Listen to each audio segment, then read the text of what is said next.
don't understand the physiology and the pathophys to a level at which I can explain it to like a fifth grader, because that's really like the level of medical education most people have.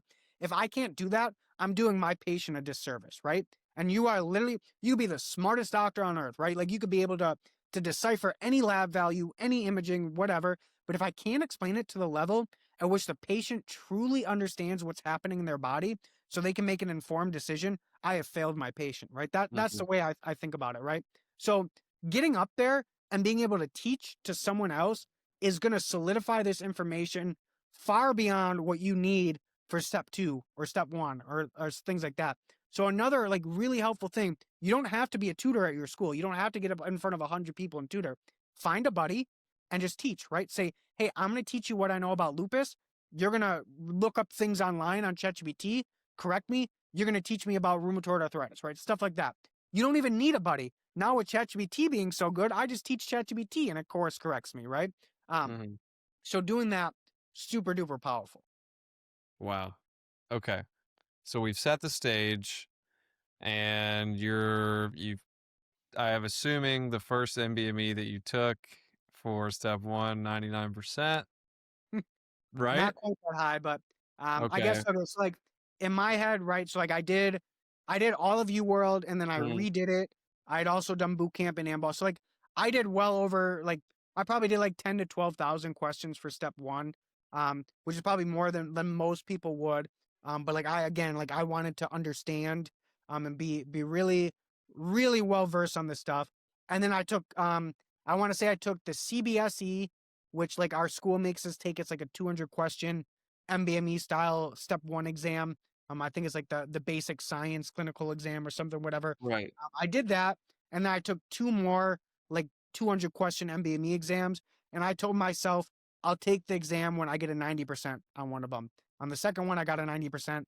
I'm like, all right, we're ready. I tell most of my students like the passing score for like step 1 now, 62, 63%. It's Mhm. somewhere around there. So I tell them if you feasibly can get above a 65 twice, I have confidence that you can go into the exam. You have a little bit of wiggle room. I would like for most of them to score above a 70%, right? But I tell them, hey, if you can get a 65 twice, it wasn't an accident the first time, you're good to go. Um, for me, like I wanted that extra like bit, like so I could be like, all right, I could go in, it could be my worst freaking day of mine. And then really it's that mindset. Like every day, like literally every day for as long as I can remember, I wake up and I'm like, I'm freaking dominating this day, right? But for the step exams in general, I vividly remember both before step 1 and step 2, I wake up and I'm like, wow, like this is gonna be such a great day. Like I feel so bad for these MBME test writers because they've spent their entire academic career trying to write the perfect question, and I'm going to get every single one of them right, right? Like I was like, I'm going to do so well on this exam. They're going to have to open a file on me and see, was I cheating on this exam, right? And like, obviously, like no one gets 100% on these exams, right? They're super freaking hard. There's always questions where you're like, what the hell just happened? Yeah. If you go into these exams with any mindset other than that, like there's so many students that go in and they're like, it is what it is. Like it's a coin flip. I'm like, you're literally already setting yourself up for failure. I don't Right. even care if you pass the exam. If that's your mindset, like I don't want you like I don't want you to be my colleague, right? If that's like the way you think about it, right? You need to have the utmost confidence in yourself, right? Mhm. Um, and so like that's what I try to teach the students as well. And so like having that mindset, like challenging yourself, like that's the ultimate like thing is like truly finding challenges, like sitting in front of my computer, watching videos, not challenging. Doing these hard ass Amboss and UR questions, very challenging. And when I write these lectures for my students and I write my own questions, I make my questions far beyond what I think MBME like more challenging than that, right? Because I'm like, all right, I don't care if these students get it right, but if they understand my reasoning for these questions, there's not a chance MBME is going to trick them on any of this stuff, right? So it's finding those challenging things, building that confidence, and then doing everything I've said before in prep that when you walk into that testing center, that prometric testing center, like you're dominating. Like there's no other option. Like it's domination. Something They that you say a lot that I love. I picked up on it while you were on rotations. We were texting about it. And for everybody listening, all 5 of you. Yeah. Um, you're everybody else is missing out. But I was checking in with you, and you were very hard to get a hold of because you were so focused. And when you are on a mission, like that is your main priority, and I respect that a lot. And you said, I'm leaving no doubt, right? Like you show up and you put it all on the table and you leave absolutely zero doubt in your abilities for that mission.